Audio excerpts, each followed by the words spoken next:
Vamos abrir a segunda sessão dos trabalhos científicos. Eu, desde já, gostaria de agradecer aqui a participação do Fábio, da Clarissa, do Vinícius. Vamos começar com a apresentação do Vinícius. Vinícius, você tem 15 minutos e boa apresentação para vocês. Enquanto isso, eu vou ficar aguardando aqui as perguntas. Ótimo, muito obrigado. Vocês me ouvem bem? Vocês me ouvem bem, hein, professor Fábio? Sim. Ótimo, então. Bom, primeiramente, gostaria de agradecer a SBGC, a professora Isabel, né, aos examinadores que examinaram o artigo, que contribuíram para a melhoria do trabalho, ao Fernando, aos demais palestrantes aí e a toda a comunidade de gestão de conhecimento.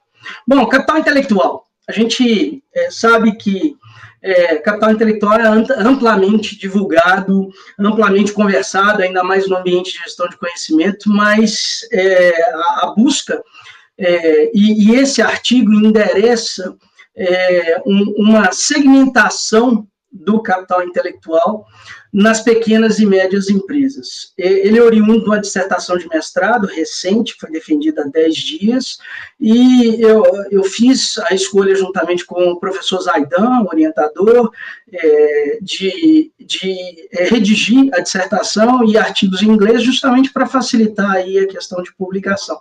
Bom, então, essa apresentação, ela endereça o capital intelectual através de um modelo, que é o VAIC, de mensuração do capital intelectual, e correlaciona esse modelo de mensuração do capital intelectual com o desempenho financeiro, a performance de pequenas e médias empresas.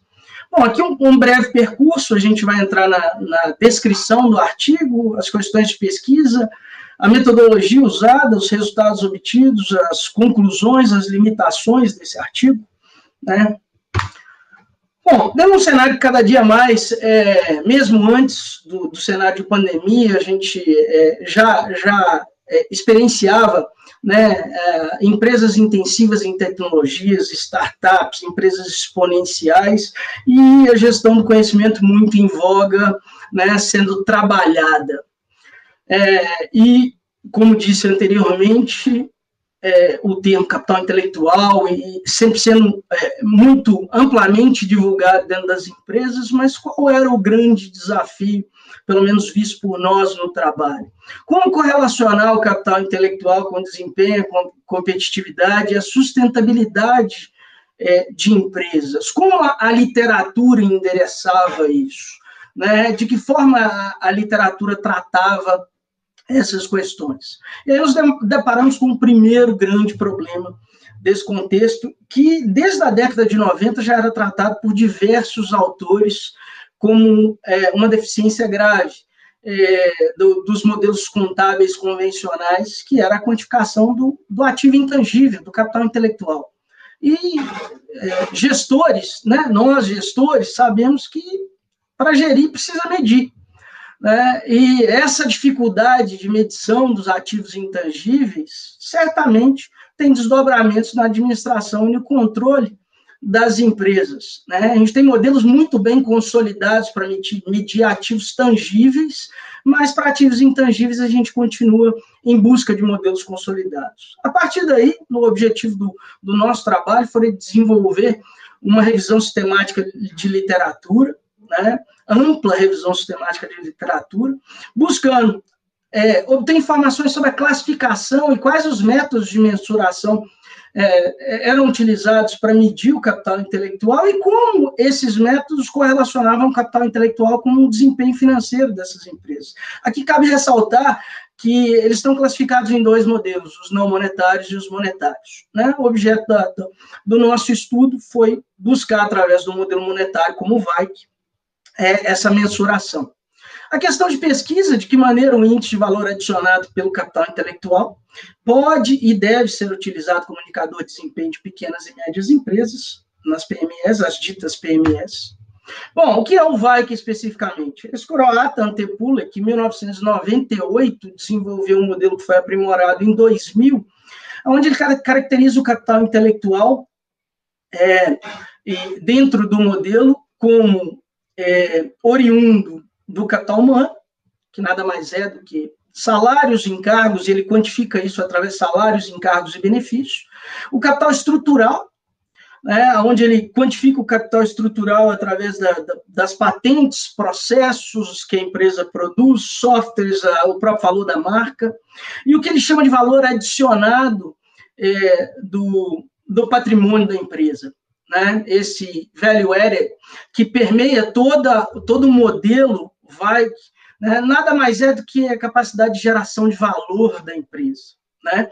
E aí chegamos à camada intermediária, onde a gente trata o que diversos autores identificam como um grande potencial do modelo VAIC, que é justamente a composição entre o ativo tangível, que ele compõe no modelo, que é justamente esse coeficiente de capital empregado, que é o físico-financeiro, né, o coeficiente de capital humano e o coeficiente de capital estrutural, onde efetivamente ele quantifica, monetariamente quantifica esses indicadores separadamente em conjunto na composição com o modelo VAIC, onde o que é descrito pelo modelo VAIC, ele nada mais é do que o quanto uma unidade monetária aplicada em capital intelectual pode reverter em unidades monetárias no patrimônio da empresa, no balanço patrimonial da empresa.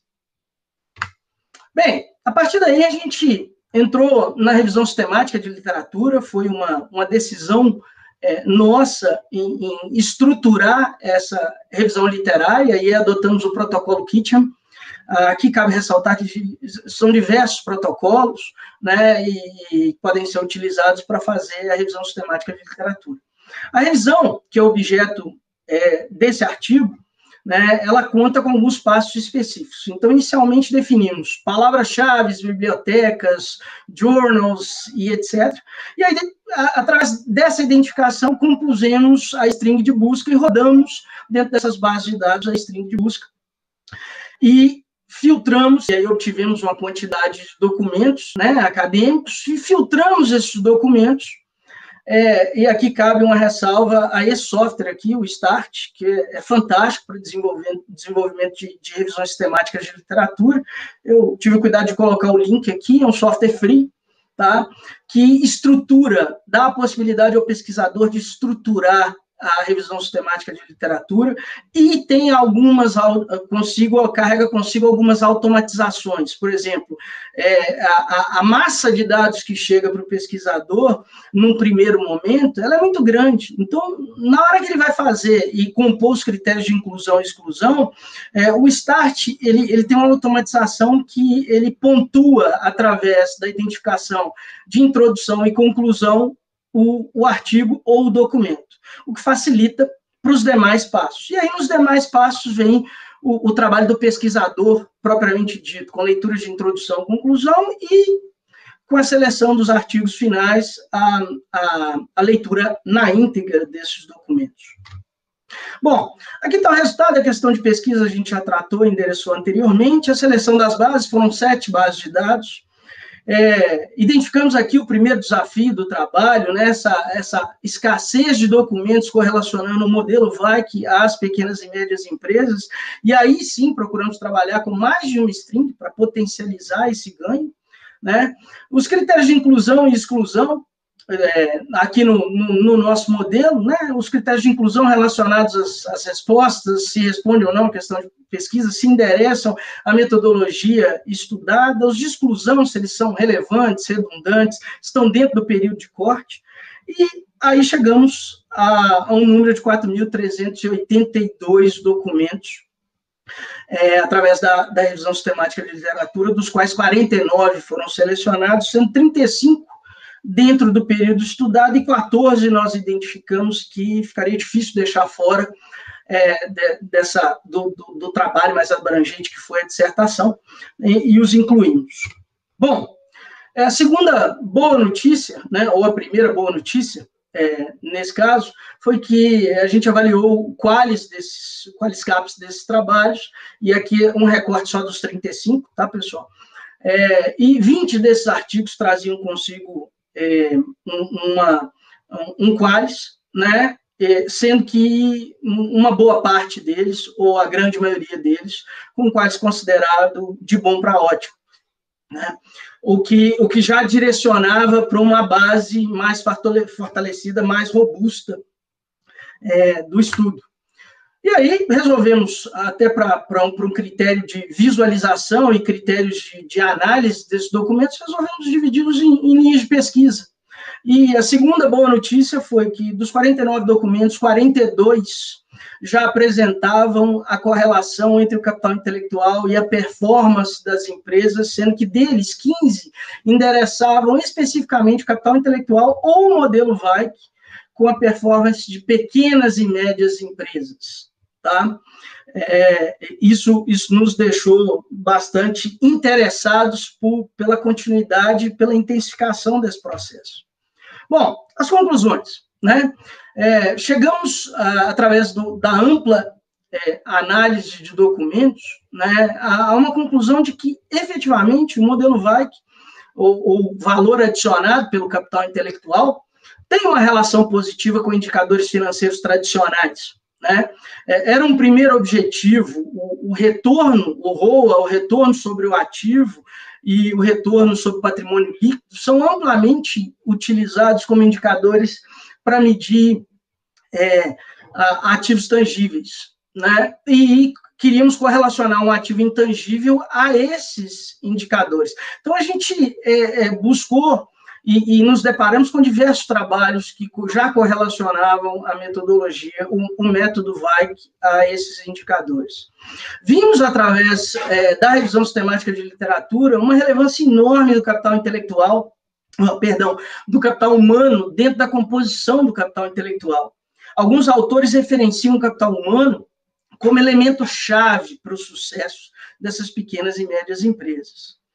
No entanto, nos deparamos com desafios e fragilidades, né? Os desafios que as PMS têm na capacidade de inovar, né? E uma fragilidade de estruturação de processos, o que pode sugerir ou deficiências relacionadas à qualificação técnica desses gestores ou a própria capacidade financeira de investir em processos, softwares e etc. O terceiro item endereça o capital estrutural, né? Dentro dele tem aí a estruturação de processos de inovação, e o quarto item endereça o capital relacional, qual ainda não referi, porque no modelo de Pulek, o modelo VAIC, ele não carrega consigo, é uma das deficiências e uma das críticas que outros autores fazem ao modelo de Pulek. Não trazer consigo o capital relacional, que nada mais é do que a relação das empresas com clientes, stakeholders, concorrentes e fornecedores, né? Então, existem, inclusive, outros modelos chamados de M-VAIC, que são modelos VAIC modificados, que já trazem consigo a quantificação do capital relacional dentro dessa estrutura. Por fim, através da revisão sistemática de literatura, o artigo traz a consideração de que, efetivamente, o valor adicionado pelo capital intelectual é, sim, um indicador de desempenho para as PMS, para as pequenas e médias empresas. Bom, as limitações dos nossos estudos e os desafios encontrados foram, em grande parte, relacionados ao número reduzido de estudos, né? Especificamente ao número reduzido de estudos mais recentes, correlacionando o valor adicionado, ou medidas ou modelos de medição desse ativo intangível capital intelectual com pequenas e médias empresas. E aqui fica uma sugestão de continuidade, inclusive é uma busca minha, talvez para o doutorado, a continuidade desse trabalho correlacionando o capital intelectual a outros indicadores, né, nas empresas, nas pequenas e médias empresas. Crescimento de vendas, ganho de mercado, valor das ações, dentre outros. É isso, pessoal. O mais é agradecer a oportunidade, agradecer a todos. Muito bem, Vinícius. No final da sessão, nós faremos, então, as questões. Aqueles que estão nos ouvindo, que já tiverem perguntas a fazer, por gentileza, podem já registrar suas perguntas. E agora nós vamos passar, então, para a apresentação da Clarice Bonatti, da Universidade de Brasília, que traz aqui para debate evidências da validade de uma medida de gestão do conhecimento. É um trabalho que ela compartilha com a Kátia Puente Palácios, também da Universidade de Brasília, e o Héctor Ribeiro, também colega seu lá da Universidade de Brasília. Você vai ter 15 minutos e faremos o mesmo procedimento. Ao final de todas as sessões, abriremos para as dúvidas. Ok? Eu vou desligar a câmera, faltando 2 minutinhos. Eu ligo de volta para sinalizar que o tempo está terminando. E o seu microfone, Clarice, por favor, tem que ser aberto. Seu mic está fechado. Tá bom? Sim. Tudo bom, gente? Bom, eu vou apresentar aqui a tela.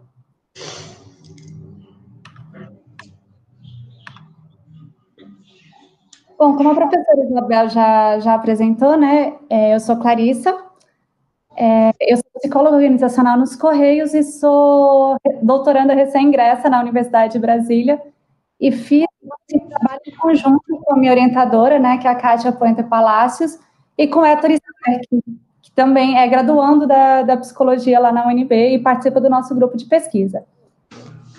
Um pouco para vocês das evidências de validade de uma medida de gestão do conhecimento.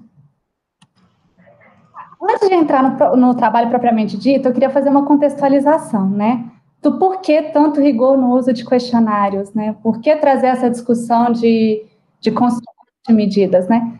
Nem tudo que a gente faz na gestão do conhecimento consegue ser mensurado, né, com dados duros. Então, a gente está precisando fazer uso de questionário. Quando a gente constrói um questionário, a gente tem que fazer algumas perguntas, como, por exemplo, eu estou medindo o que eu quero medir?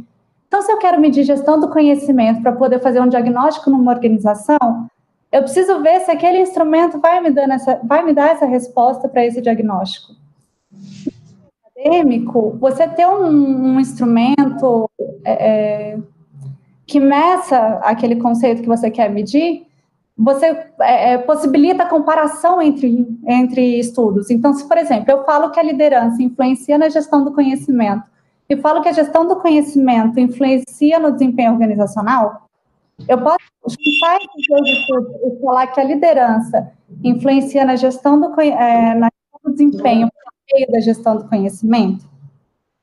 Então, eu ter firmeza nesse meu instrumento, firmeza para poder fazer essa comparação entre os estudos. E aí a gente tem algumas técnicas estatísticas que elas verificam se as pessoas estão compreendendo adequadamente esses itens, né? Verificam assim, dão um indício se as pessoas estão compreendendo adequadamente esses itens. Eu posso ter aberto que está fazendo algum ruído aqui. E aí, então, a gente utiliza essas técnicas estatísticas para verificar essa compreensão. Além disso, as técnicas estatísticas também ajudam a agrupar os itens daquele questionário. Então, às vezes eu tenho um questionário de 22 itens, como é o caso desse estudo, e que eles se separem em alguns grupos. E é importante a gente verificar a pertinência desses grupos e de fazer médias com esses grupos. Porque senão a gente pode acabar fazendo médias aritméticas que não têm significado nenhum. Eu vou tentar trazer um pouco para o concreto. Se eu tivesse 2 cadeiras e uma banana, e eu fizesse uma média disso, eu teria 1,5, mas 1,5 o quê?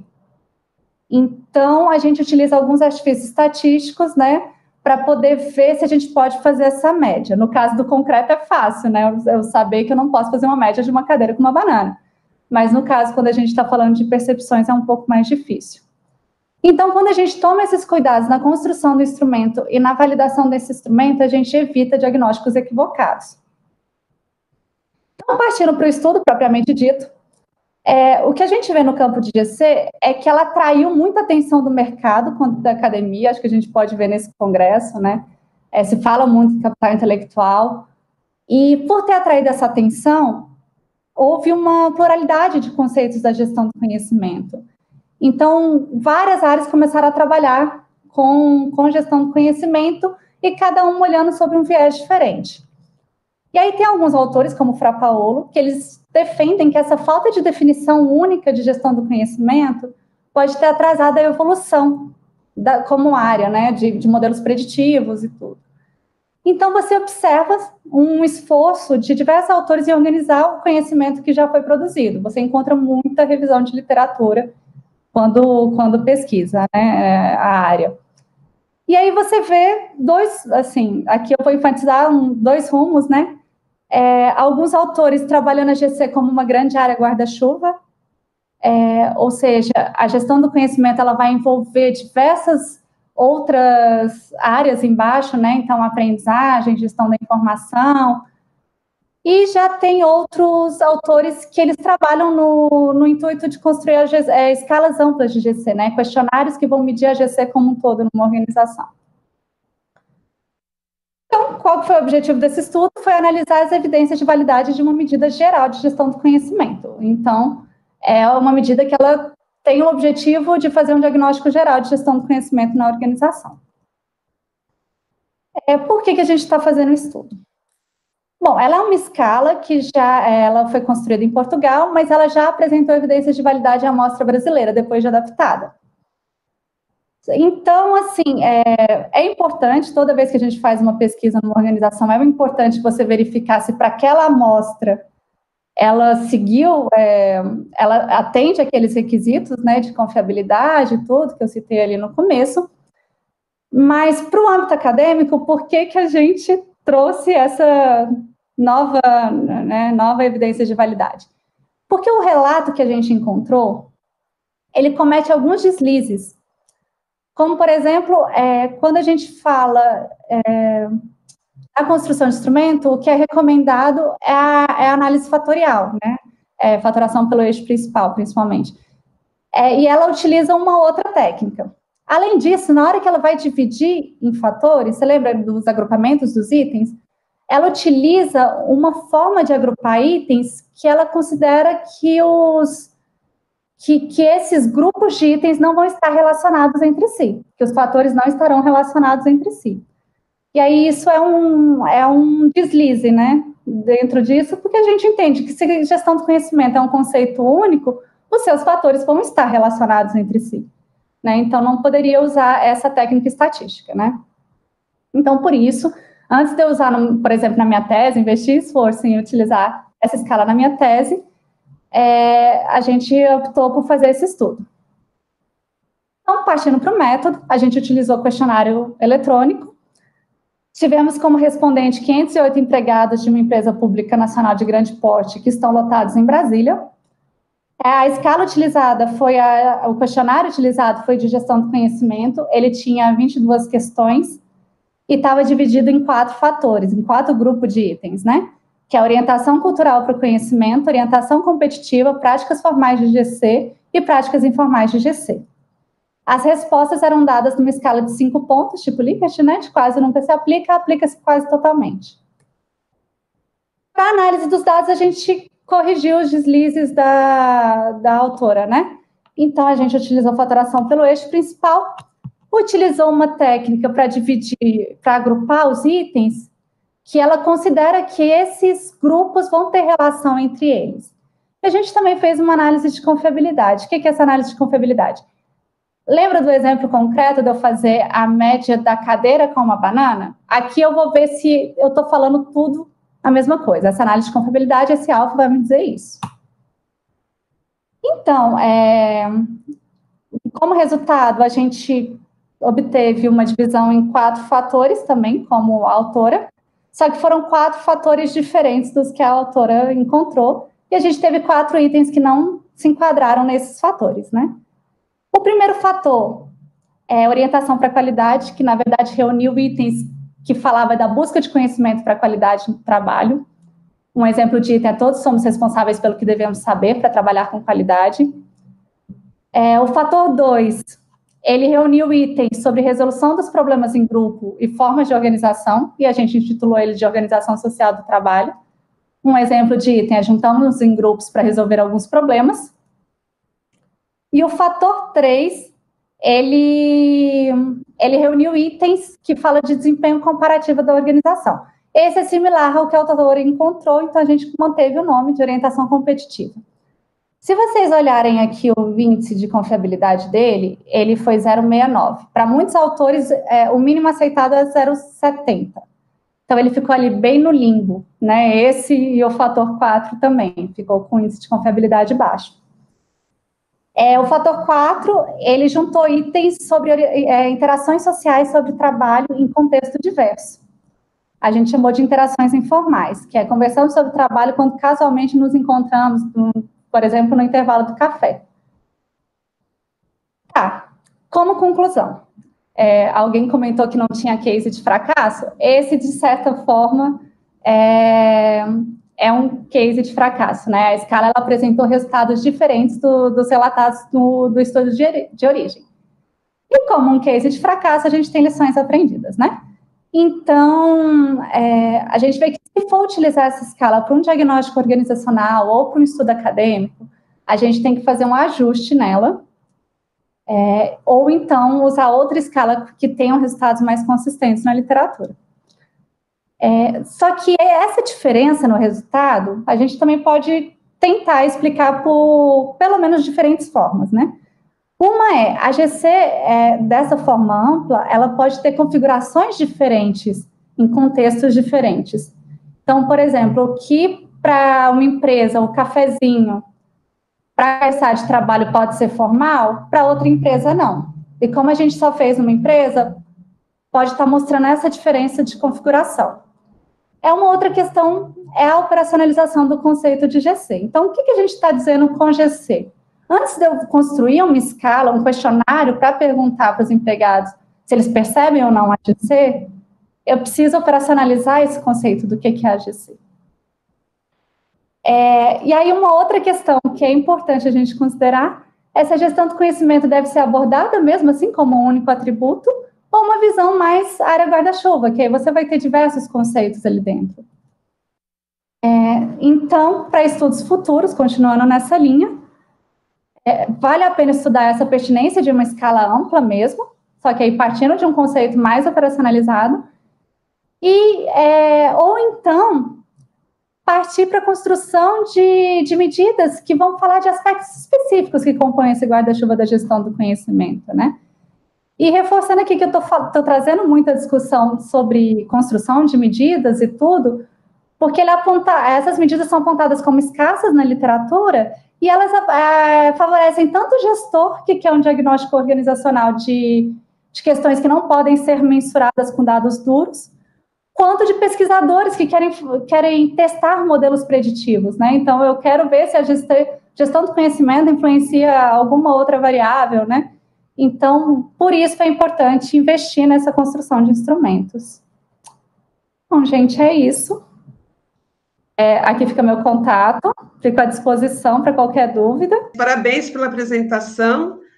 Isso me deu tempo aí de puxar a minha apresentação aqui. Enfim, só um minutinho. Window. No, ok. Sei lá.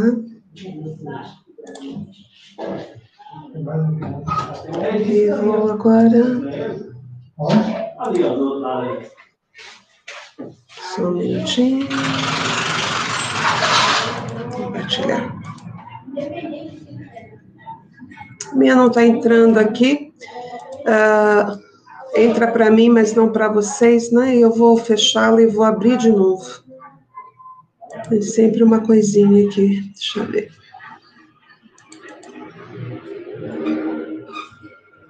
Ok.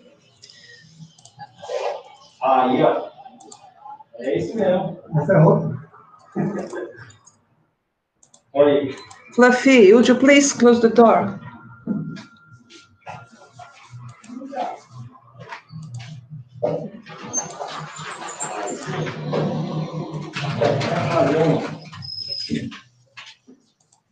Bom, eu vou conversar a respeito enquanto eu estou tentando aqui puxar a apresentação, porque senão ela vai tomando o tempo.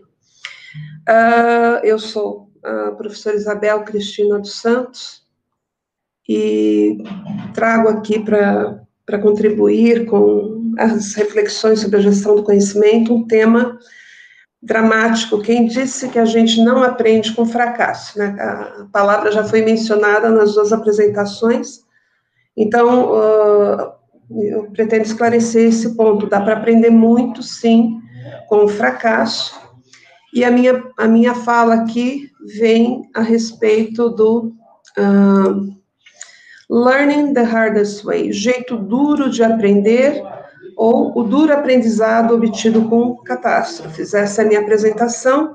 Eu, enquanto falo com vocês, eu vou tentando abri-la, que aconteceu alguma outra coisa aqui, que não estava prevista, mas o meu problema de pesquisa foi: quais foram alguns dos aprendizados obtidos a partir de grandes tragédias? Porque a gente vê situações catastróficas que acontecem e às vezes se repetem. E quando elas se repetem, a gente imagina, né, eventualmente, poderia ter sido evitado com aquilo que já sabemos a respeito? Então, é isso que eu quero saber, é isso que eu trago, e o meu levantamento foi um levantamento documental, primordialmente, e o objetivo é descrever quais lições foram aprendidas com alguns dos maiores acidentes da história em diferentes sub-áreas da engenharia, como a aeronáutica, civil e nuclear. Eu tenho um particular encantamento com a engenharia aeronáutica. Esse tema foi bastante explorado no meu trabalho sobre gestão do conhecimento, no meu doutorado de 2004. Tive acesso aos pioneiros da indústria aeronáutica no Brasil, o Dr. Osiris Silva, por exemplo. Conversamos bastante a respeito desses processos, e o que eu trago aqui é, efetivamente, a minha curiosidade expressa num formato de investigação científica, né? Dizem que as perguntas são mais importantes até mesmo do que as respostas. Então, questionar isso eu acho que é um dado valioso e que nós todos aqui vamos aprender bastante. Em relação ao contexto desse ambiente, né, por que escolher esses campos do hard science, da engenharia? Isso tem uma razão de ser. Essas áreas que eu trago aqui, elas são consideradas organizações de alta confiabilidade. Essa é uma taxonomia típica para aquelas organizações que são cobradas por superação das falhas detectadas e, não raro, elas são forçadas à melhoria contínua. E, geralmente, envolve uma questão ética, né, de proteção à vida.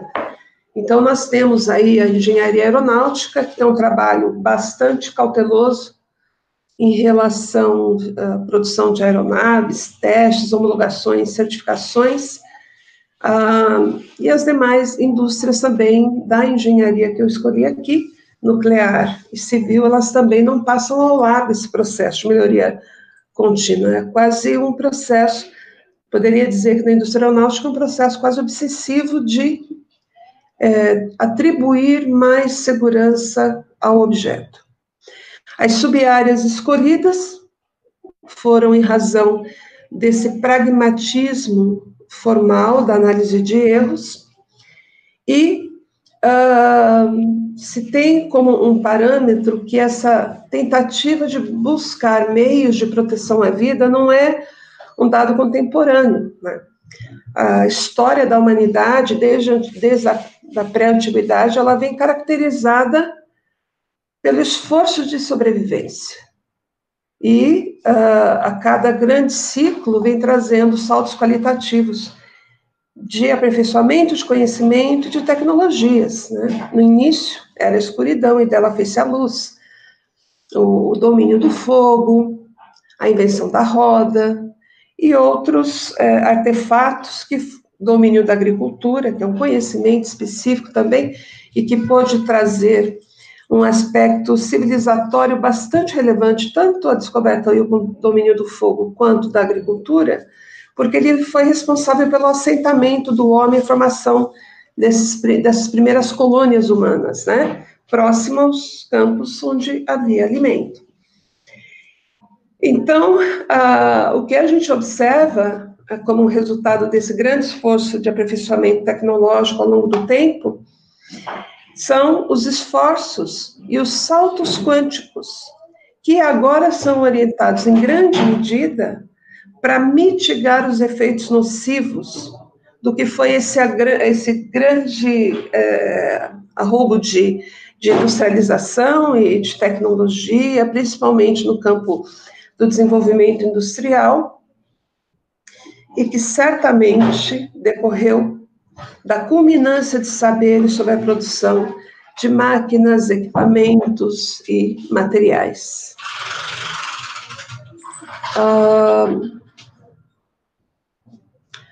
Então, nós temos ondas de mudança tecnológica, como eu disse, poderia se equiparar a um surto de especialização em determinados blocos, e todos eles e cada um deles vem envolvido por uma egrégora, chamaremos assim, né, de conhecimento que está relacionado ao domínio de ciência e tecnologia, e que vem trazendo também componentes de educação, inclusive abrindo novos campos de ciência. Então, nós tivemos uma primeira fase estamos analisando da modernidade, então, do início da Revolução Industrial para frente, e que se aprendia fazendo. A sociedade científica, ela foi sendo talhada por conhecimentos que eram muito de contemplação, de observação. E aí nós temos, então, algumas questões nesse caminho, né, como, por exemplo, o desenvolvimento de canais, estradas, equipamentos que puderam gerar esse movimento que copia o humano. Na segunda fase da Revolução Industrial, a força dessa revolução tecnológica já começa a formar campos específicos, como, por exemplo, da engenharia mecânica, de engenharia civil, formação de construção de estradas de ferro, outras questões aí, que é a transposição do tempo e do espaço, que é o telégrafo, né? Energia a vapor. Só para dar um grande resumo, Freeman e Soet trabalharam até a sexta fase, que é um pouco daquela que nós estamos vivendo, que é a fase das tecnologias ambientais e saúde, em que nós estamos trabalhando com questões relacionadas à biotecnologia, genética, nanotecnologia, e isso vem dos anos 80 em diante. Então, a espiral do conhecimento, ela só faz progredir na direção de um conhecimento científico. Aliás, o conhecimento é a crença verdadeira e justificada. Então, não basta apenas a gente ter o domínio científico, é importante ter também, saber o que fazer com aquele conhecimento e transformá-lo em artefatos que possam melhorar a qualidade de vida. E aí nós temos dois pontos de ruptura na exploração, sobretudo do espaço, trazendo a tempos contemporâneos, que foi o fracasso da Apollo 13,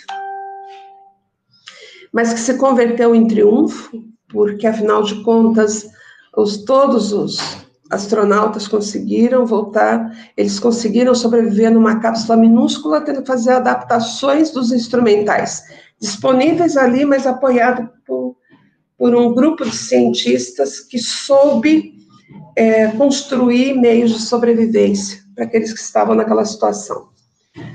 E o segundo duro aprendizado aqui, só para situar a questão, foi a explosão da Challenger, em 1986. E todas essas questões no campo da engenharia, em especial no campo aeroespacial, cada acidente conta uma história e gera um aprendizado. E a máxima é: nenhuma vida é perdida em vão. Então, na Challenger, a investigação foi bastante grande. Então, essa justifica mais ou menos, em grande medida, porque eu escolhi esses temas da engenharia. O primeiro caso que eu trago é da colisão de 2 jatos da Boeing no aeroporto de Tenerife, com todas as condições para que alguma coisa muito ruim acontecesse. Primeiro, houve um atentado terrorista que aconteceu no aeroporto original, que eles deveriam descer de Las Palmas. Todos os voos foram enviados, então, para um aeroporto menor, o que gerou sobrecarga. Além dessa sobrecarga intensa nas operações, houve inversão das condições meteorológicas. E o nevoeiro baixo, né, alcançou a pista, impedindo a visibilidade para além de 300 metros, quando o regulamento exige 700.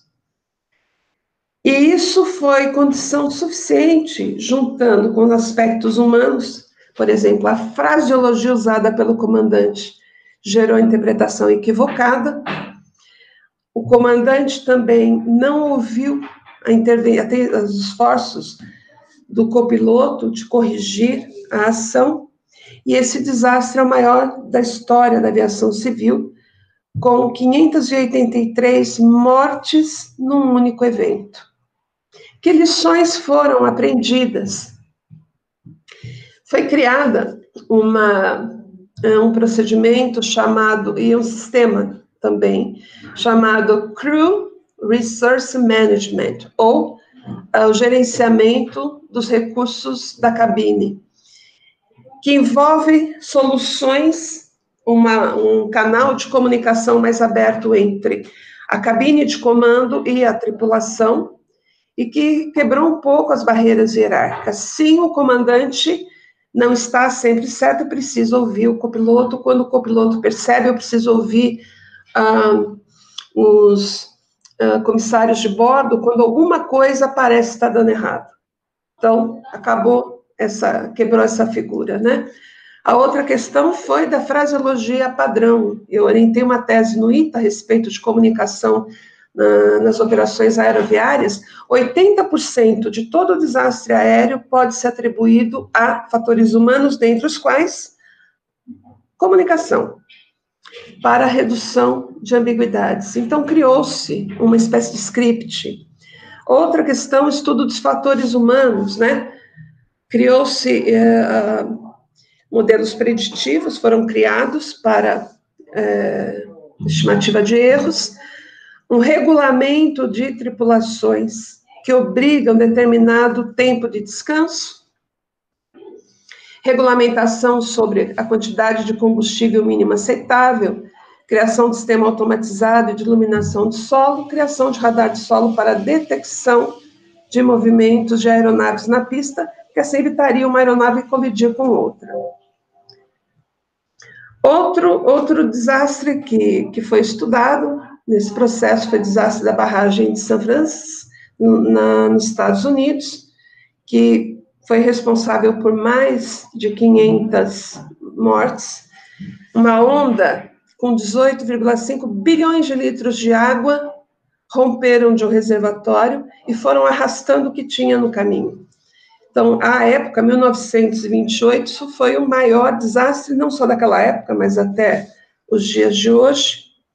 E aí, o que se observou? Né? Que lições que foram aprendidas, falhas legais foram observadas, dentre elas, para correção, criação de mecanismos regulatórios específicos para a barragem, falhas de técnicas da engenharia civil, e essa acho que foi uma das melhores lições, porque ela trouxe à baila a questão de trabalhar de forma multidisciplinar. Então, por exemplo, não só a engenharia civil, mas também o corpo de geólogos, pessoal da área de materiais, enfim, todos envolvidos aí na constituição de um projeto com garantias de qualidade. E o terceiro foi o conhecido da usina de Chernobyl, na Ucrânia, que até hoje ele é um dos maiores desastres de todos os tempos, em termos nuclear, que atingiu o nível 7. Só em 2011 ele empatou com a de Fukushima, que teve aquele terremoto, mas em condições naturais ele foi o desastre de maior repercussão. E estou praticamente encerrando, porque as lições são a minha conclusão. Que se observou, quais foram as principais causas desse acidente? A primeira delas foi, havia um teste previsto que exigiria desligar o resfriamento dos reatores. Só que esse teste de última hora, ele foi cancelado. Só que os ajustes que deveriam ser dados no maquinário para recuperar a capacidade de resfriamento não foram acionados. Quando ela continuou funcionando em ritmo normal, o nível de resfriamento foi insuficiente, causou toda essa tragédia.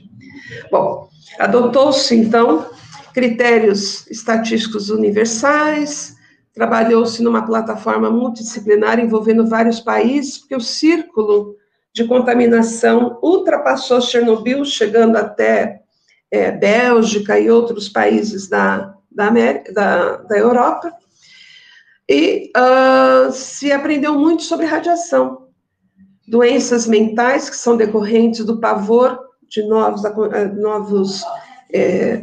eventos como aquele, sensação de abandono, de estigmação da população, desconfiança nas autoridades e depressão. Então, acho que o campo da saúde mental foi o mais beneficiado com esse acidente, mas se aprendeu muito também sobre trabalhos coordenados, e sempre aquela questão de uma comunicação clara, porque demorou-se muito tempo para tirar as pessoas, para fazer a evacuação. Então, os efeitos colaterais ao longo do tempo se estenderam. Então, a multidisciplinariedade, o trabalho coordenado e comunicação com a sociedade foram, além da saúde mental, né, das investigações, foram os trabalhos melhor aprendidos nesse processo, tá bom? Bom, aqui eu já estou voltando para a apresentação e vou chamar agora, é a vez do Fábio Correia, né, Fábio? Exato. Eu peço desculpas, de última hora eu não consegui baixar a minha apresentação. Algumas coisas não deveriam ter acontecido hoje, mas o Fábio Câmara segurou bem a onda. O Fábio Correia nos traz, aqui da Universidade Federal de Minas Gerais, nos traz um tema sobre política e gestão do conhecimento, da teoria à prática, e está acompanhado nesse trabalho pelo Cláudio Paixão Anastácio de Paula, Jurema Sueli de Araújo Nery Ribeiro, Renata de Souza França e o Eric de Paula. Então, por gentileza, sua apresentação. Okay. Bom dia a todos. Obrigado, professor Isabel. Obrigado ao SBGC pelo KM Brasil e aos avaliadores por terem aceito o trabalho e terem feito as considerações para melhorar o texto. Bom, nessa pesquisa, nós 5 autores, como foi apresentado pela professora Isabel, cada um atrelado a uma ou duas instituições, dentre as quais a UFMG, a Universidade FUMEC e a UENG, a Universidade do Estado de Minas, nós buscamos, em esforço múltiplo, 5 pessoas, pesquisar sobre políticas de gestão do conhecimento.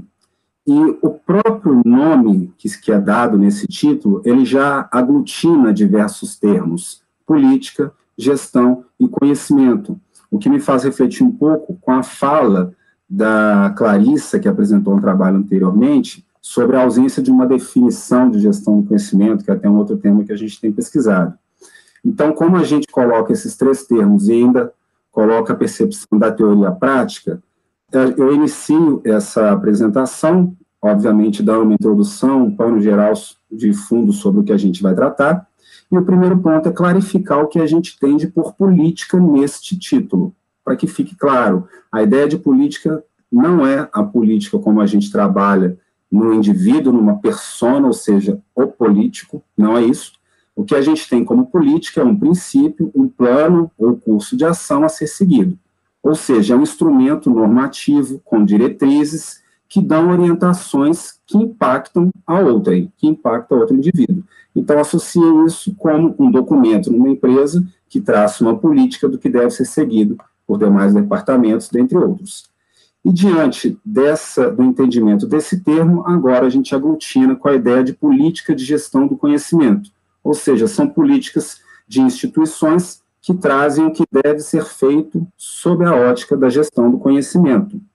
Então, aqui uma definição de um documento que trata como um conjunto de processos sistematizados, articulados e intencionais, capazes de incrementar a habilidade dos gestores e servidores públicos em criar, coletar, organizar, transferir e compartilhar informações. Observem aqui, criar, coletar, organizar, transferir e compartilhar já são processos ou atividades inerentes da gestão do conhecimento. A gente vê isso em diversos modelos. E que podem servir para a tomada de decisão, então, um dos fins aos quais o conhecimento pode ser utilizado, e bem no finalzinho sublinhado, a gente traz a evidência de que, de fato, uma política, ela impacta outra, ou seja, a intenção desta definição é a inclusão do cidadão como um produtor de conhecimento coletivo. Então, política, nesse sentido que a gente traz, é isso, um instrumento que traz diretrizes de como promover a gestão do conhecimento dentro de uma dada instituição, de acordo com o perfil, seja privada, pública, e em outras nuances que podem ter. Esse é o primeiro construto dessa pesquisa, e o segundo é o construto da gestão do conhecimento propriamente dito, mas com uma roupagem distinta do que a gente tem visto em pesquisas variadas. Nós temos a gestão do conhecimento, que ela tem uma abordagem bem em torno do paradigma que a gente coloca como reducionista, e nós temos uma segunda vertente, que é a gestão do conhecimento holística. Qual que é a distinção das duas? Vamos pegar um exemplo específico sobre modelos de gestão do conhecimento. Quando a gente pega uma proposta de como promover a gestão do conhecimento na prática de uma organização, geralmente ela leva um nome de modelo. Quando a gente analisa os modelos, boa parte dos existentes, a gente vê que alguns têm foco em determinado aspecto e outros têm foco em outro aspecto. A exemplo, nós podemos ver propostas de gestão do conhecimento, de colocar isso em prática na organização, que trabalha cultura, que trabalha liderança, que trabalha tecnologia, mas muitas vezes negligencia a mensuração, que é o capital intelectual já apresentado aqui antes, negligencia pessoas. Alguns outros modelos podem abordar outros fatores e negligenciar esses que eu disse agora. Então, são abordagens reducionistas porque não trata todos os aspectos em conjunto. A gestão do conhecimento holística, então, ela é justamente uma tentativa de combater, confrontar o reducionismo, também aposta como paradigma, e qual que é a distinção? É abordar a gestão do conhecimento considerando tudo que é crítico para o seu sucesso. No exemplo dos modelos, seria trazer um modelo que trouxesse a análise, ou trabalhasse tudo que é crítico para o sucesso da gestão do conhecimento em conjunto. Então, essa é a principal disrupção em relação à abordagem reducionista. E aí a gente aglutina tanto a gestão do conhecimento quanto o paradigma holístico. Esse é o segundo pilar dessa pesquisa. Então, nós tratamos políticas de gestão do conhecimento e gestão do conhecimento holística. E quais são as partes deste todo da gestão do conhecimento que deveriam ser trabalhadas em conjunto? São essas 13 partes que nós tomamos de uma publicação e que envolve a mensuração, que é o campo do capital intelectual, gestão de recursos humanos, os processos e atividades ditos naquela citação posta anteriormente, criar, identificar, mapear, cultura organizacional, liderança. Então, são esses fatores que busca-se que sejam tratados em conjunto. No contexto dessa apresentação, é ver se esses fatores são tratados em políticas de gestão do conhecimento, já que elas estabelecem diretrizes do que deve ser feito dentro de uma instituição. Então, por problemas e objetivos, nós temos em que nível as políticas de gestão do conhecimento têm contemplado os fatores críticos para o sucesso dessa iniciativa, ou seja, os 13 fatores apresentados anteriormente. Por objetivo, analisar políticas de gestão do conhecimento para identificar os fatores que as fundamentam, ou seja, a presença desses fatores em tais políticas. E aí, por específicos, primeiro é necessário identificar essas políticas, segundo, analisá-las mediante esses fatores, e terceiro, elucidar esse nível percentílico para ver o quanto que elas estão aderentes a essa forma de gestão amparada no paradigma holístico. Por procedimentos metodológicos adotados para seguir a continuidade desse objetivo, nós temos a abordagem quali e quanti, utilizamos a técnica de pesquisa documental, porque nós estamos analisando documentos que são políticas de gestão do conhecimento. Por método, utilizamos a análise de conteúdo, de Bardan, e a natureza, para a explanação dos resultados, é de natureza descritiva. Então, os passos seguidos, primeiramente, para identificar as políticas nós fizemos uma busca na base SPEL e na Cielo pelas palavras política e gestão do conhecimento, com o conector AND. E aí não identificamos nenhum resultado. Mas, diante do intento de seguir nessa investigação, então, os 5 autores promoveram a busca em formato livre na internet, tentando identificar tais políticas. A vantagem é que, ao identificar, a gente tem documentos que são, de fato, institucionais e que nos dão credibilidade para acreditar que aquilo dali está sendo posto como verídico.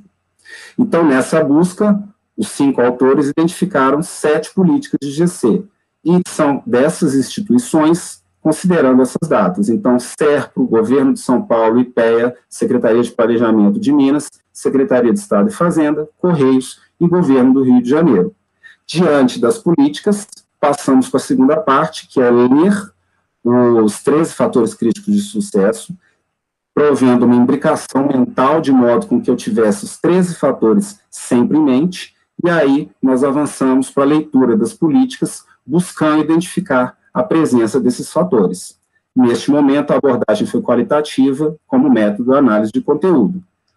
Obtendo a presença dos 13 fatores, a gente pode utilizar a abordagem quantitativa, trazendo o método percentílico, que é um percentil simples para identificar como que está a presença desses fatores, e os resultados são postos de forma descritiva dentro do artigo. Então, os resultados que aqui a gente traz, pela natureza qualitativa, nós entendemos que é necessário com que a gente, de fato, registre o que a gente está articulando. Então, dizer que o SERPRO trata a estratégia como um elemento da sua política, nos foi necessário também revelar onde isso está presente dentro da política do SERPRO, que é dessa forma a gente permite não só a verificabilidade dos resultados da pesquisa, como também evidencia que algo, de fato, foi feito com critério. Então, do lado esquerdo, nós temos os fatores críticos de sucesso, aqueles 13 fatores de uma gestão do conhecimento holística, e no topo, as colunas representam os 7 documentos. E aí, no centro, em qual artigo, em qual diretriz, em qual parte do documento está previsto a gestão de recursos humanos, treinamento, enfim, os pilares dessa gestão do conhecimento. E aí, essa tabela, ela também é posta na pesquisa por meio dessa figura, onde, por exemplo, a estratégia, que é a primeira elipse aqui, o primeiro círculo, onde a clarificação aos funcionários, que é um dos pontos da estratégia, é a contemplada pelo IPEA, enquanto o alinhamento da estratégia ao negócio é contemplado pelo CEPLAG, pela Secretaria de Estado e Fazenda, e Governo do Rio, dentre outros aspectos que concernem a cada um desses 3 elementos. Então, face a isso, nós temos os seguintes resultados. Todas as organizações analisadas, elas são públicas, pelo fato de a gente conseguir esses documentos de forma na internet, e elas são empresas e institutos, como é o caso do IPEA, e também são secretarias da esfera federal e estadual, respectivamente. Passado isso, a gente tem que o CEPLAG e a CEF, que contemplam o maior número, contempla 8 dos 13 fatores críticos, e ela é sucedida pelo IPEA e Correios com 7, e o SERPRO com 6, e os demais governos do Estado do Rio e de São Paulo com 5. Então, a gente consegue constatar que nenhuma dessas instituições contempla todos esses fatores, todas essas nuances, essas 3 nuances em conjunto. Isso, então, rompe com a perspectiva representada por Souza, que assume que uma visão holística do tema, de que o todo é mais importante do que a soma das partes. Se os 13 fatores são críticos para o sucesso de uma visão da gestão do conhecimento holística, e uma política tende a apresentar uma visão holística do tema que versa, então a gente já consegue ver que não há um casamento nisso com base nos resultados. Também cessa com a ótica de Correia de Carvalho, que é uma pesquisa de 2019, de que todas as partes críticas devem ser contempladas em conjunto. Isso é posto porque quem contemplou a maior parte dos 13 fatores, contemplou, na verdade, 8 deles. E também, em comunhão, que a gente consegue constatar que as políticas analisadas nesse estudo, elas, de fato, elas as políticas, perspectivas e estudos tendem a não contemplar o gerenciamento de forma holística. Sim. Então, se dos 13 fatores foram contemplados no máximo 8, então nenhuma política aborda a gestão do conhecimento conforme o paradigma holístico, tratando os 13 fatores em conjunto. Então, por considerações finais, a gente traz o seguinte: não há uma política de gestão do conhecimento, dentre as analisadas aqui, que contemple todos os fatores em conjunto, e isso tem uma possibilidade, traz uma ideia de que há uma possibilidade de não atingir o êxito integral dessa iniciativa. Por quê? Porque estão havendo alguns fatores que não estão sendo tratados. Então, a exemplo, negligenciar a cultura é um forte indício de que um problema a seguir durante a implementação da gestão do conhecimento tende a não ter sucesso, porque a cultura é um fator impreterível de ser tratado. Considerando também que a política assume uma visão holística sobre o tema que versa, aquela fala de Souza, nessa afirmação incide em contemplar todos esses fatores em conjunto. Então, dessa forma, a gente consegue concluir que não atendeu, isso não é um critério atendido por todas as políticas aqui analisadas. E também é possível convergir com a ideia de que há, sim, uma convergência entre a teoria e a prática. Por quê? Todos os fatores que foram apresentados aqui, os 13 fatores, eles foram contemplados por pelo menos uma política analisada. Então, de fato, as políticas refletem o que a teoria traz. E todas as políticas contemplam mais de um desses fatores. Nenhuma das 7 políticas contemplaram somente um. Geralmente contemplaram mais de um. No mínimo, no nosso caso, 5, no máximo de 8.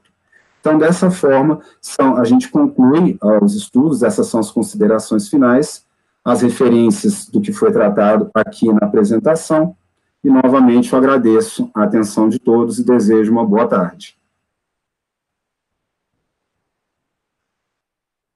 Aqui. Ok, Fábio Correia, muito obrigada, excelente sua apresentação. Aliás, eu queria até deixar aqui registrado o meu contentamento como uma moderadora, ainda que algumas falhas eu tenha cometido, que esse foi um evento, na minha opinião, muito perfeito, muito bem coordenado.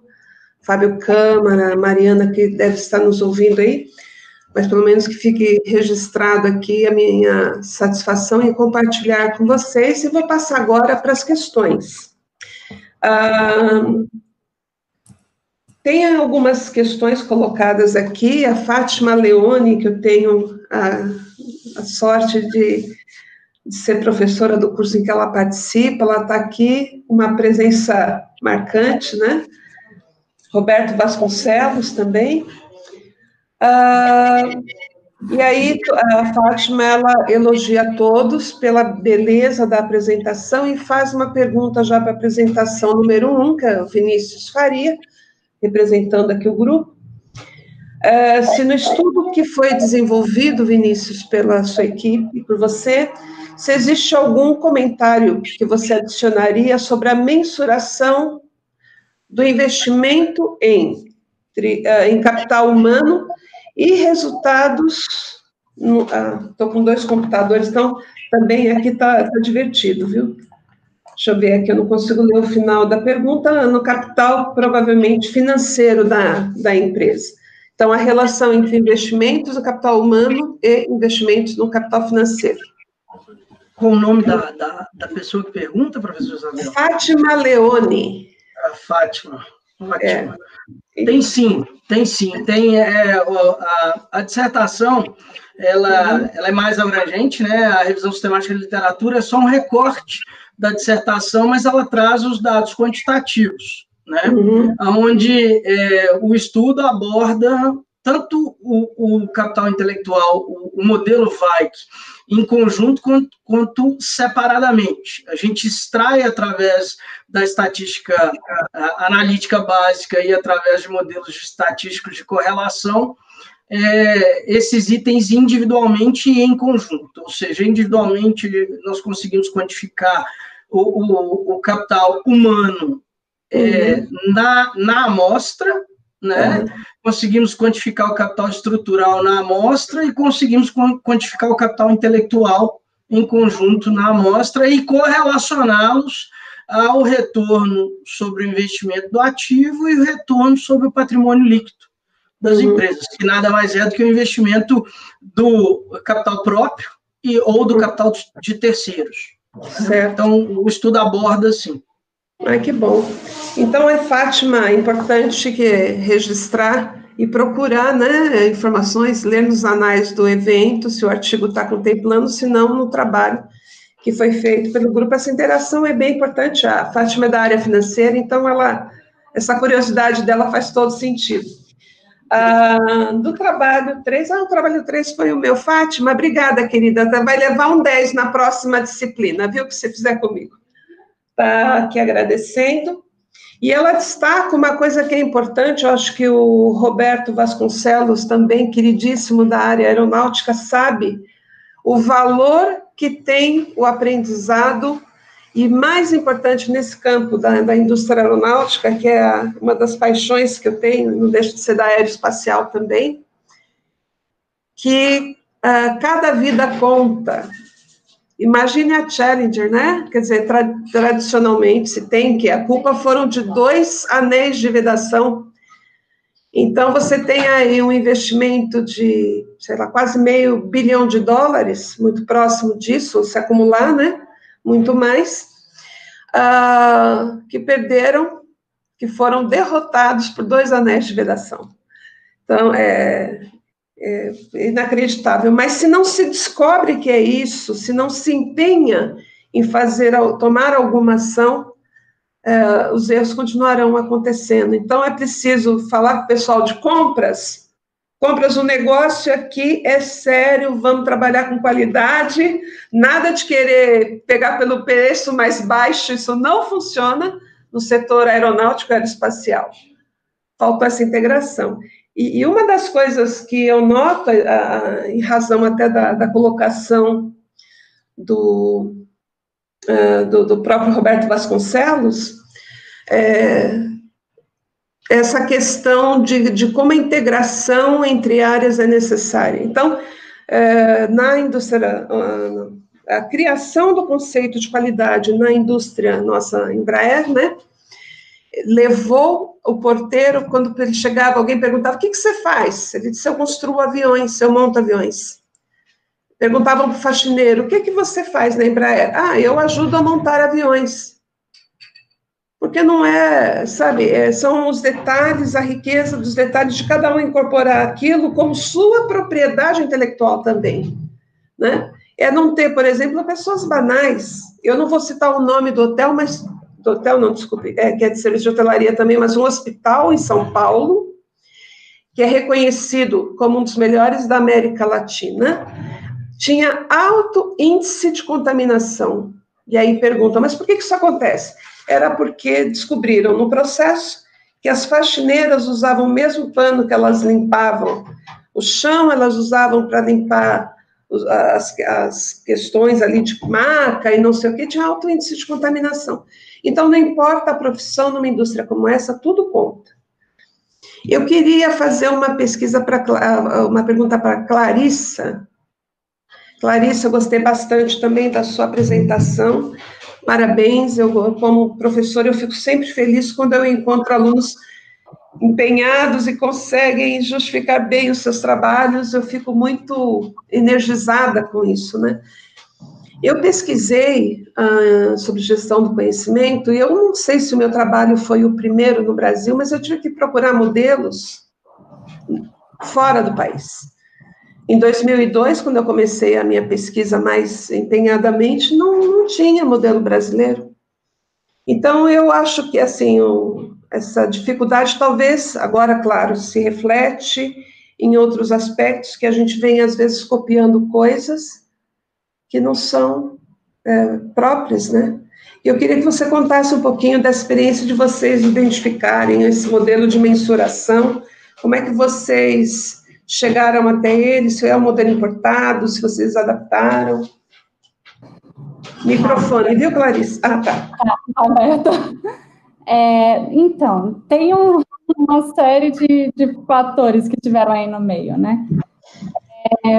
quando eu decidi trabalhar com gestão do conhecimento, né, o meu programa de doutorado, de pós-graduação, ele não é em gestão do conhecimento, ele não é inserir, assim, né, que eu conheço ali do trabalho, né, fiz graduação, mestrado lá, então, não tinha inserido a gestão do conhecimento como variável, mas tratava de outros assuntos, como aprendizagem, tanto formal quanto informal, né, e que tangenciava.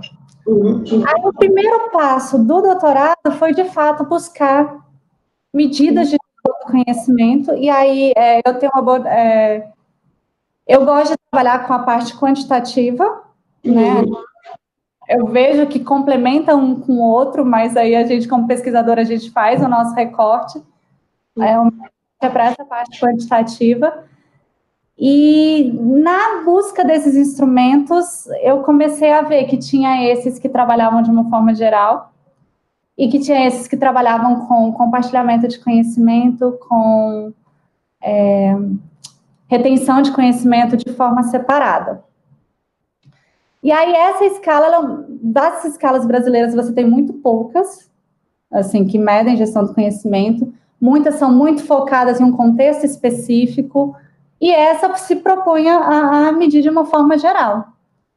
Então, assim, se eu quero inserir essa variável no meu modelo de predição, eu tenho que conhecer bem essa escala e ver o quanto ela funciona, né? Então, foi mais ou menos nesse sentido. Eu acho que você conseguiu, então, um resultado bem importante. Eu fiquei curiosa com o seu trabalho, depois eu quero lê-lo.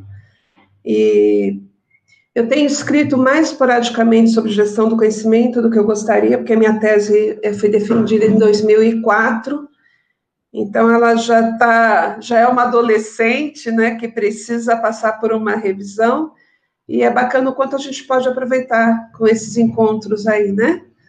Fábio, também uma belíssima apresentação, parabéns, Fábio Correia. E vem uma pergunta do Luiz Augusto para você, né? Inicialmente, Fábio Augusto, né, se dirigindo a você, Fábio Correia. Luiz Augusto agradece e parabeniza pela apresentação. E ele gostaria de saber quais as impressões do pesquisador em termos da pequena quantidade de políticas públicas relacionadas ao teu tema de pesquisa, aqui da gestão do conhecimento, dessa necessidade mais abrangente de estruturação aí de processos. Bom, em relação à quantidade, também nos frustrou um pouco quando nós fizemos uma busca nessas bases e não veio nenhum documento. Só que depois a gente entendeu que, por ser um documento que é mais interno de uma organização, seria difícil, de fato, de encontrar isso em alguma base científica, sendo que tais documentos não têm essa origem. E, a partir daí, na busca na internet, nós custamos a encontrar, e nós, de fato, exaurimos todos os meios que a gente tinha de busca, e chegamos a 7. No nosso entendimento, acreditamos que existem mais, a questão é que elas não estão publicadas. Então, se para garimpar estas 7 nós chegamos, inclusive, a livros, nós cremos que existem mais, mas, por ser privado, né, é um tanto difícil de encontrar. Um aspecto interessante, que embora seja diminuto, esse é um ponto que a gente conseguiu observar, elas vêm de 2001 até 2018. Então, há um interesse em estabelecer tais políticas. Só que o acesso a elas ainda que nos é um pouco dificultoso, mas isso está em andamento. Então, é um número não muito grande, como a gente gostaria, mas ele revela, primeiro ponto, que há sim, o estabelecimento de tais políticas, e segundo, isso acontece ao longo dos anos, de 2001 a 2018. Então, esperamos que talvez no futuro a gente encontre mais para fazer um endosso, né, nos resultados aqui, e de repente identificar uma que aborde os 13 fatores. Eu acho que se houvesse, mas um esforço governamental, principalmente se a partir dos órgãos de governo começasse a ter aquele efeito espraiamento, né? Tem muitos países, o governo consegue ser o grande lançador de novos modelos de gestão em vários sentidos, né? A gente vê, por exemplo, mesmo na economia criativa, se começou a discutir economia criativa com o esforço de governo na Austrália. Então, você percebe essa questão de políticas públicas é importante. Agora, interessante é que contra fatos não há argumentos, né, Vinícius? Você que pesquisou aí esse setor, essa comparação de lucro obtível, né, ou a melhoria de resultados, eu também na indústria aeronáutica, principalmente, a Fátima colocou a questão da importância do aumento da segurança, também é capital intelectual, né? E eu acho que talvez as empresas demandasse das empresas um pouco mais de dados sobre essa questão quantitativa. O que você acha disso? Do valor que o conhecimento traz? Ou eles sabem de tudo e a gente é que está achando que não? Não, na verdade, esse é um grande desafio que passa pela estrutura, eu diria que até a estrutura do Brasil, tá, Isabel? Porque os dados quantitativos, né, eles são extraídos normalmente pelos balanços patrimoniais das empresas, né? E nós sabemos que, principalmente, as pequenas e médias empresas no nosso país, primeiro, elas não têm obrigatoriedade de publicação de balanço, esses balanços não são auditados pelas boas práticas contábeis, e segundo, infelizmente, aqui a gente tem um desincentivo ao pagamento de impostos. Então, nem sempre os balanços patrimoniais refletem a real situação das empresas, né? E como dados financeiros são dados não auditáveis, ou seja, eles têm um laço que pode ser questionável, há uma dificuldade muito grande das empresas hoje trazerem essa análise para o meio acadêmico, né? Ou estruturarem ou respaldarem essa análise. Mas isso está caminhando, né? Eu entendo que isso está caminhando, mas é de conhecimento, é fato que é de conhecimento. A forma com que as pessoas, pelo menos na pesquisa, o que a gente pode observar, os gestores abordam, principalmente pequenas e médias empresas, ainda é superficial, mas nas grandes empresas, a gente estava até conversando, eu e Clarice, é um desafio que aos poucos vai sendo vencido, né? Eu acredito até por uma estrutura maior, uma capacidade, uma pujança financeira para investir em processos, softwares, etc. Né? Muito bem. Eu tenho a sensação que quando a gente conseguir ter um procedimento ético melhor estabelecido, as coisas serão diferentes. Sem sombra de dúvida. Mas é uma luta, né? A gente não tem o dado. Diferente, por exemplo, dos Estados Unidos, que quase 90% das pesquisas americanas, elas são financiadas por empresas. E no Brasil, o número de empresas que financiam pesquisas é ridiculamente pequeno. Eu não vou nem dar esse número, sob pena de eu estar superestimando.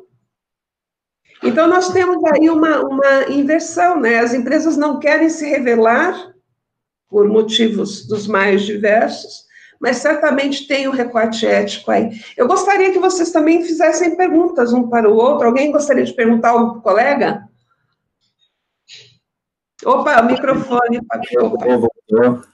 A gente mantém o microfone fechado e na hora de falar esquece de voltá-lo. Na verdade, não é nem tanto uma pergunta, mas ela vai mais puxar para um diálogo, se a gente tiver tempo e não impactar nos demais questionamentos dos colegas. Mas a Clarice, eu até anotei um ponto, Clarice, na sua apresentação, que é onde você falou que a falta de definição de gestão do conhecimento pode ter atrasado a evolução da área. E quando você viu, e você colocou aqui lá, quando você fala evolução da área, em algum aspecto específico que você identificou? Isso, no caso desse texto, ele vai falar muito da questão, por exemplo, modelos preditivos, né? Você tem uma série de modelos preditivos diferentes. Cada pessoa vai fazer uma pesquisa num modelo preditivo diferente. Então, eu não consigo comparar uma pesquisa com a outra para ter você usou, né, a gestão do conhecimento holística, e tudo. Se cada um vai falar de uma forma diferente, como que eu vou homogeneizar isso para poder evoluir? Né? Para pegar aquilo que foi construído e construir além, né? Então, seria... Quando eu te lancei essa pergunta, porque há pouco tempo eu estava com uma inquietude em relação às definições de gestão do crescimento, porque quando a gente faz uma busca, existem diversas, das mais variadas.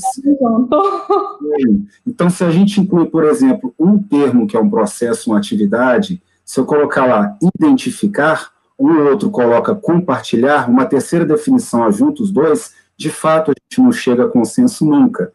E uma dessas buscas, essa inquietude me levou a fazer uma pesquisa que está até em avaliação, tentando revelar o motivo da falta de consenso.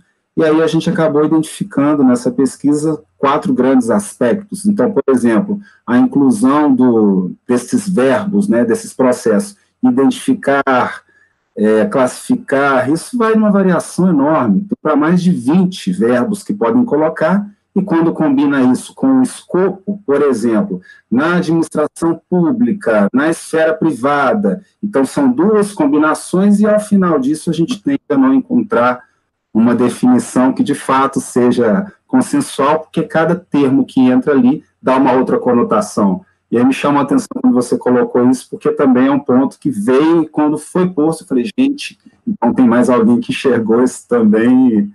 E Fábio, é tão bom escutar isso, que na verdade a minha motivação do doutorado vem disso, porque eu atuando em gestão do conhecimento e querendo saber o que é, então eu já tinha feito mestrado há um tempo, tinha essa questão de pesquisadora, né, e não conseguia operacionalizar aquele conceito, né, então, nesse sentido mesmo, depois eu quero ver seu trabalho. Eu compartilhei meu e-mail aqui, porque não está na apresentação, mas aí, se alguém mais esse, depois me manda um e-mail que eu repasso, pesquisa e tudo. Eu acho que, durante o doutorado, quando eu terminei em 2018, eu passei também por isso, eu estou assim, gente, eu vejo gestão de crescimento, eu estudo sobre isso mais ou menos desde 2008, 2010. E até hoje, eu busco uma definição, ora uma se enquadra aqui, ora outra se enquadra aqui, ora nenhuma se enquadra em lugar nenhum. Esse ponto. Então, talvez tirar esses característicos das definições e colocar algo mais amplo seja de atingir um consenso, porque enquanto tiver verbos dos mais variados, não vai ter homogeneização. Deixa eu só fazer uma contribuição do olhar da orientadora, né? Isso se chama taxonomia, temos que respeitar a taxonomia. Eu recentemente, participando de uma banca, eu chamei muita atenção do trabalho sobre esse esforço de criar terminologias novas. Aí eu pergunto, o seu trabalho não vai ser reconhecido, ele não vai ser referenciado, tem um alto valor agregado, isso que você está falando, Fábio, de se respeitar uma nomenclatura. O trabalho do Nonaki Takeuchi se esforçou em fazer esse processo, né? Cravar os termos dentro da espiral do conhecimento, enfim. Mas isso atrapalha, as pessoas não se percebem, às vezes, seu trabalho poderá não ser referenciado ou não ser usado como referência, na verdade, por uma questão de taxonomia. Você que ser tão criativo, né? Dar um termo novo, agora sim eu vou cravar minha marca na história. Espera aí, não é só um tijolinho. Você não está mudando o mundo, você está acrescentando um tijolinho numa construção gigantesca sobre ombros de gigantes, é o que eu costumo dizer sempre para os meus alunos. Não esqueçam disso. Taxonomia é importante, você está evoluindo muitas vezes sobre o trabalho de outras pessoas. E a professora Isabel, ainda tem um outro ponto. Desculpa, Clarice, pode falar. Não, pode falar. Depois eu falo. Tá, tem um outro ponto que me chama a atenção. A gente está falando sobre definição, e aí eu dei um passo atrás ainda, que eu parei para pensar e falei, gente, nós estamos aglutinando 2 termos, gestão e conhecimento. Conhecimento, por si só, tem uma bagagem filosófica que a gente tem definição que vem sendo trazida desde os filósofos mais antigos. A senhora utilizou uma definição deles, a gente vai voltar para Sócrates, dentro do livro de Nonak Takeuchi tem algumas definições. Então, quando a gente não tem consenso sobre o termo conhecimento, e a gente não tem consenso sobre o que é gestão, porque eu cheguei a conversar com 5 administradores, defino o que é gestão, já é um termo tão comum.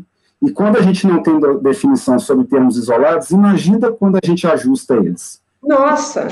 Imagina quando adiciona mais um termo, que foi o que eu fiz, colocando holístico. Mas eu tive o cuidado de esclarecer esses pontos.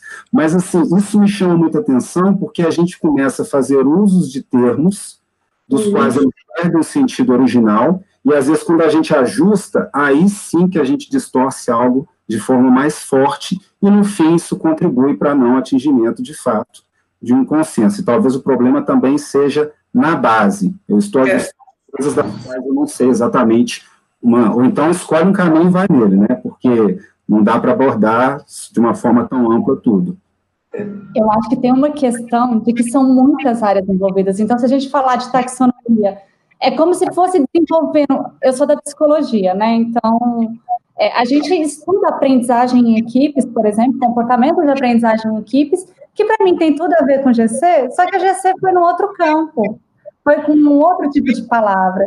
Então, acho que é mais do que querer inovar, é que são várias áreas construindo conhecimento e que chegaram ali naquele ponto.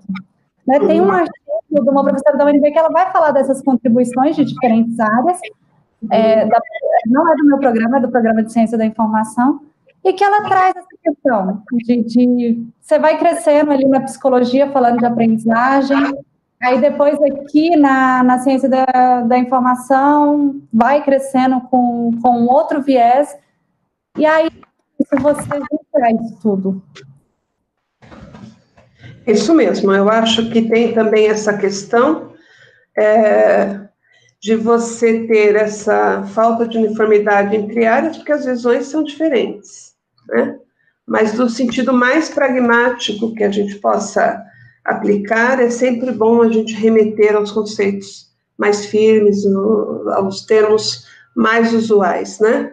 Por exemplo, eu vejo na nossa área, que é a área de, quer dizer, no meu campo de pesquisa, a pesquisa em empresas de base tecnológica, é um grande desafio, porque eu sou uma administradora com doutorado em engenharia, me metendo numa área de hard science, que já tem os seus termos, tem os seus métodos, mas ainda assim eu penso que a nossa contribuição é essa, de levar essa visão diferenciada.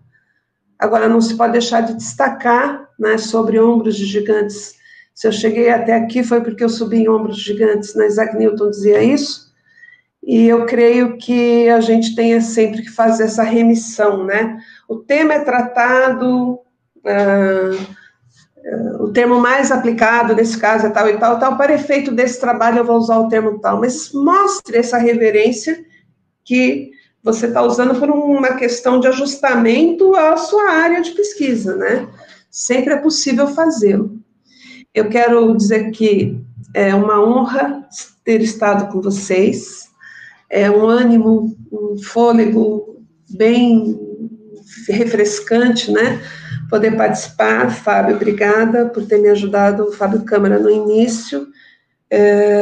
Eu acho que eu acabei me perdendo um pouquinho a concentração no tempo por conta de ter que ajustar 2 computadores, mas estou feliz de ter dividido.